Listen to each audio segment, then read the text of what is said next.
जी, इस कलयुग में वेद विद्या रहित मनुष्यों को प्रभु भक्ति किस प्रकार मिलेगी तथा उनका उद्धार कैसे होगा? हे मुनि श्रेष्ठ, ऐसा कोई व्रत अथवा तप कहिए जिसके करने से थोड़े ही समय में पुण्य प्राप्त हो और मन वांछित फल भी मिले।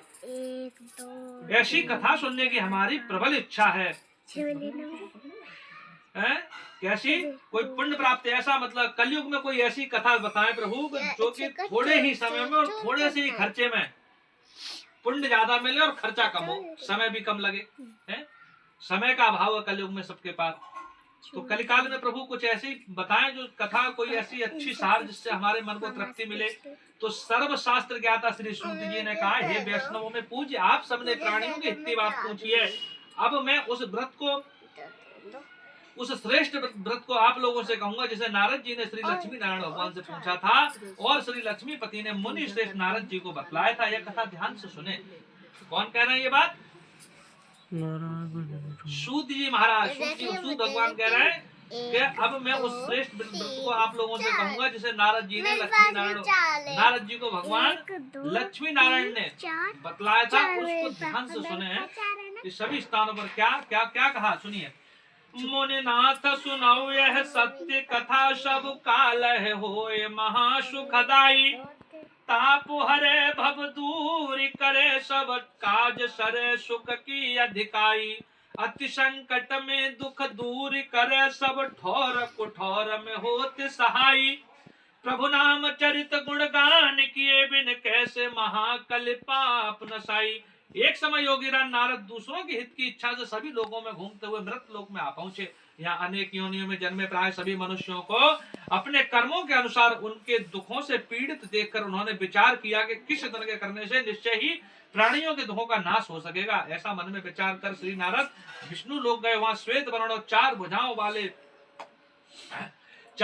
वाले देवों के देव ईश भगवान नारायण को, जिनके हाथों में शंख चक्र गदा और पद्म थे तथा बरमाला पहने हुए थे, देखकर स्तुति करने लगे। तब नारद जी ने कहा, हे भगवान, आप अत्यंत शक्ति से संपन्न हैं, मन तथा वाणी भी आपको नहीं पा सकती, आपका आदि मध्य अंत भी नहीं है, आप निर्गुण स्वरूप सृष्टि के कारण भक्तों के दुखों को नष्ट करने वाले हो, आपको मेरा नमस्कार। नारद जी से इस प्रकार की स्तुति सुनकर विष्णु भगवान बोले, हे मुनि श्रेष्ठ, आपके मन में क्या है, आपका किस काम के लिए यहाँ आगमन हुआ है, सो निसंकोच कहें। तब नारद मुनि ने कहा, मृत लोक में सब मनुष्य जो अनेक योनि में पैदा हुए अपने अपने कर्मों द्वारा अनेक प्रकार के दुखों में दुखी हो रहे हैं। हे नाथ, यदि आप मुझ पर दया रखते हैं तो बताइए कि उन मनुष्यों के सब दुख थोड़े ही प्रत्यय कैसे दूर हो सकते हैं। श्री विष्णु भगवान ने कहा, हे नारद, मनुष्यों की भलाई के लिए तुमने यह बहुत अच्छा प्रश्न किया है। जिस व्रत के करने से मनुष्य मोह से छूट जाता है वह व्रत मैं तुमसे कहता हूँ, सुनो।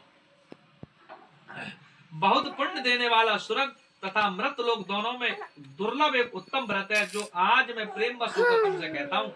श्री सत्यनारायण भगवान का यह व्रत विधि विधान पूर्वक संपन्न करके मनुष्य इस धरती पर सुख भोग कर मरने पर मोक्ष को प्राप्त होता है। श्री विष्णु भगवान के वचन सुनकर नारद मुनि बोले, हे भगवान, उस व्रत का क्या फल है, क्या विधान है, इससे पूर्व किसने यह व्रत किया है और किस दिन यह व्रत करना चाहिए, कृपया कर मुझे विस्तार से बताएं। श्री विष्णु भगवान ने कहा, हे नारद, दुख सुख आदि दूर करने वाला यह व्रत सभी स्थानों पर विजयी करने वाला है।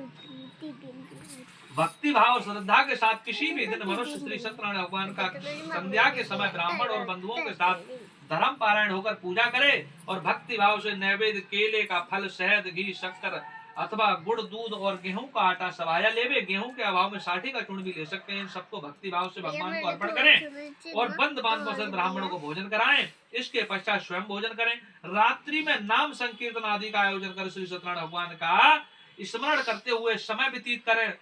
इस प्रकार जो मनुष्य व्रत करेंगे उनका सब मनोरथ निश्चय ही पूर्ण होगा। हे भक्तराज, तुमसे तो विकराल कलिकाल के कर्म छिपे नहीं है। खान पान और आचार विचार को चाहते हुए भी पवित्रता न रख पाने के कारण, क्योंकि जीव मेरा नाम स्मरण करके ही अपना लोक परलोक संभाल सकेंगे, इसलिए विशेष रूप से कलिकाल में मृत लोक में यही एक लघु और आसान उपाय है जिससे अल्प धन और अल्प समय में प्रत्येक जीव को महान पुण्य प्राप्त हो सकता है।